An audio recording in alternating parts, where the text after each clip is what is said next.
Hello friends, myself Bhumika Parma from Ashwamit Vidyalaya. Last time we had seen about the protector and also about angles. अब आज के video में हम लोग perpendicular lines के बारे में देखेंगे। परपेंडिकुलर लाइंस किसको बोलते हैं एंड कौन से लाइंस जो हैं वो एक दूसरे की परपेंडिकुलर लाइंस हैं वो हम लोग देखेंगे। सो स्टार्ट करते हैं। When two lines intersect and the angle between them is a right angle, तो कोई भी दो लाइंस जो हैं वो एक दूसरे को इंटरसेक्ट करती हों एंड उनके बीच का जो एंगल है वो राइट एंगल यानी कि 90 डिग्री का हो, तो then the lines are said to be perpendicular. तो उस लाइन को हम लोग बोलते हैं perpendicular lines. If a line A B is perpendicular to line C D, again हम लोग देखते हैं लाइन ए बी जो है वो लाइन सी डी की परपेंडिकुलर लाइन है, तो उसको हम लोग मैथमेटिकल फॉर्म में या सिंबॉलिकल फॉर्म में किस तरह से लिख सकते हैं वो हम लोगों के पास है। We write A B perpendicular to या line A B perpendicular to line C D. अब उसका एग्जाम्पल हम लोग अगर देखें तो यहाँ पे हम लोगों के पास है, ये जो है हम लोगों के पास line segment A B and ये जो है हम लोगों के पास लाइन एल एन। एक लाइन सेगमेंट है, एक लाइन है, दोनों एक दूसरे को इंटरसेक्ट करते हैं पॉइंट एम पे। अब ये जो पॉइंट एम पे इंटरसेक्ट करते हैं तो यहाँ एंगल अगर हम लोग देखें तो वो राइट एंगल हम लोगों को मिल रहा है, या फिर 90 डिग्री का एंगल जो है प्रोटेक्टर से हम लोग मेजर करें तो हम लोगों को यहाँ पे 90 डिग्री का एंगल जो है वो मिलेगा। तो ये जो दोनों लाइन है, ये जो दोनों है लाइन सेगमेंट एंड लाइन एक दूसरे की परपेंडिकुलर है। यहाँ पे हम लोगों के पास है line segment A B a line segment and mark its mid point as M. इसका जो मिड पॉइंट है, ये जो इंटरसेक्ट हो रहा है वो एग्जैक्टली मिड पॉइंट पे जो है वो इंटरसेक्ट हो रहा है, या फिर ये जो दोनों है एक दूसरे को इक्वल पार्ट में डिवाइड कर रहे हैं।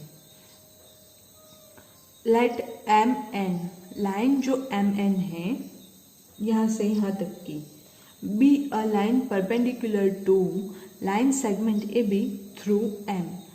ये जो लाइन है एम एन वो एम को एम से इंटरसेक्ट करती है लाइन सेगमेंट ए बी को, तो ये जो है वो दोनों को इक्वल पार्ट में डिवाइड करती हैं। So M N divides line segment A B into 2 equal parts. So line M N जो है वो इज द परपेंडिकुलर बाइसेक्टर। ये जो है इसको हम लोग क्या बोलते हैं, परपेंडिकुलर भी है एंड बाइसेक्टर भी है, तो इसको हम लोग बोलेंगे perpendicular bisector of line segment A B. Line segment A B का परपेंडिकुलर बाइसेक्टर यानी कि दो इक्वल पार्ट्स में जो डिवाइड करता हो, डिवीजन करता हो, डिस्ट्रीब्यूट करता हो, उसको हम लोग बोलते हैं बाइसेक्टर। तो ये जो है perpendicular bisector of line segment A B. अब उसी के ऊपर डिपेंडेंट है आप लोगों के पास एक्सरसाइज 5 ये जो हम लोगों के पास एक्सरसाइज 5.5 है, उसमें हम लोगों को परपेंडिकुलर लाइंस जो है वो फाइंड करनी है। The adjacent edge of a table top जो है उसकी एडजेसेंट एज जो है वो परपेंडिकुलर है या नहीं, तो वो हम लोगों को लिखना है।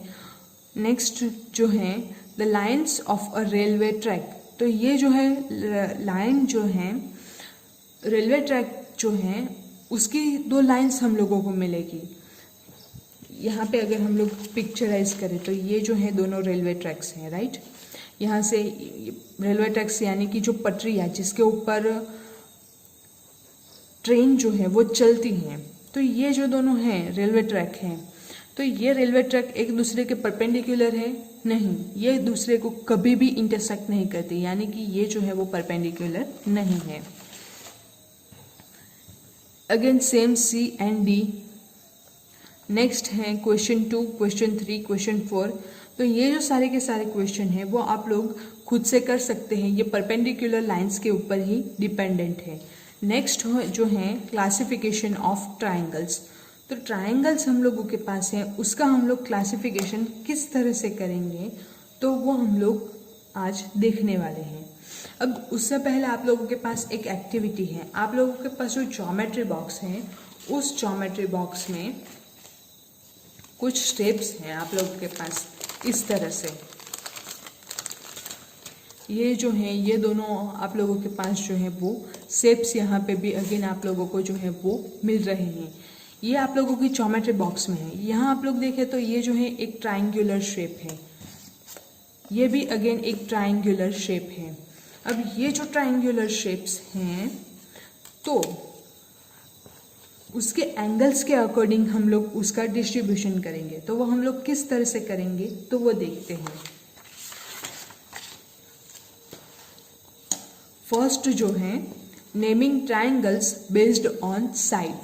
साइड्स के मेजर के डिपेंडेंट हम लोग जो है वो ट्राइंगल के नेम देंगे या फिर उसका नोमेनक्लेचर करेंगे या फिर उसको नेम देंगे।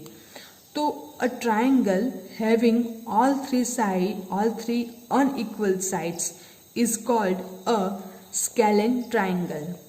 स्केलेन ट्राइंगल हम लोग किसको बोलते हैं?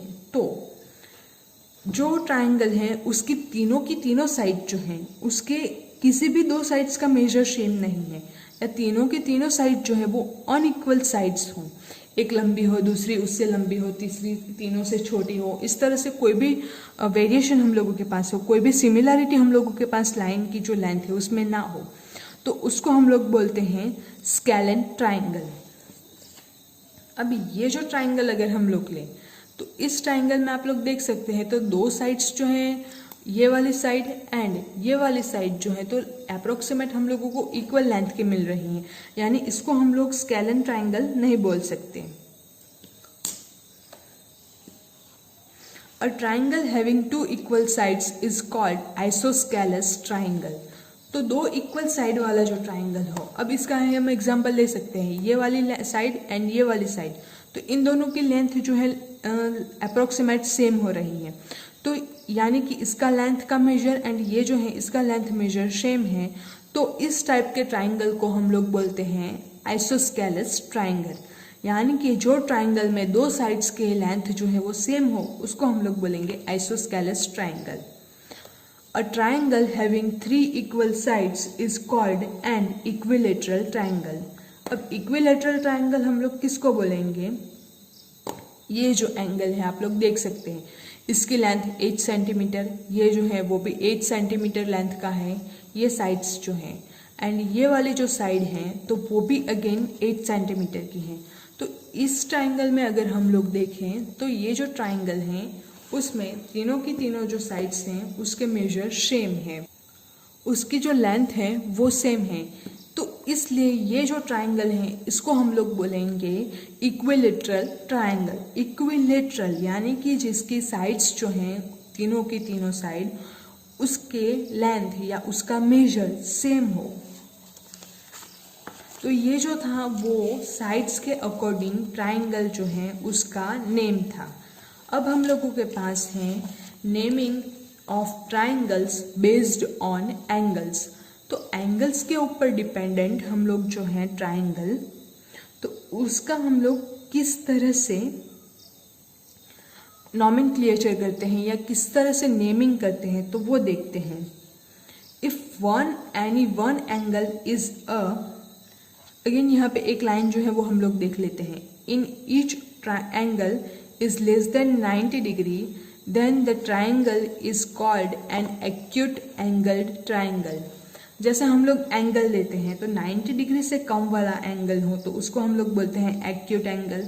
तो सेम उसी तरह से जो ट्राइंगल है उस ट्राइंगल में सारे के सारे जो एंगल हैं उसका मेजर, उसका नाप 90 डिग्री से कम हो तो उसको हम लोग बोलेंगे acute angled triangle. Acute angled triangle angles is less then each angles is less than 90 degree. Next है इफ एनी वन एंगल, जो सारे के सारे एंगल 90 डिग्री से कम हो तभी हम लोग उसको एक्यूट एंगल बोलेंगे।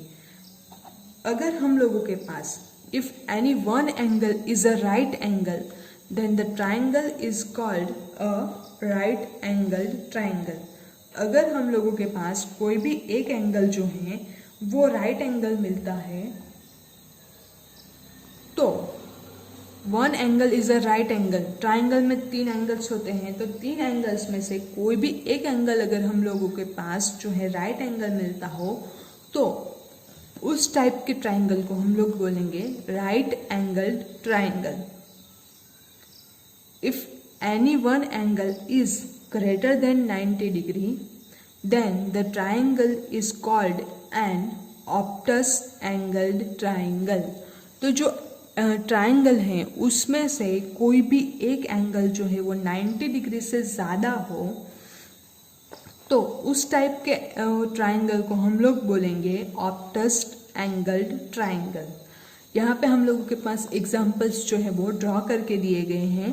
ये जो है ये है acute angle triangle. Acute angle यानी कि तीनों के तीनों एंगल जो हैं वो 90 डिग्री से कम हो।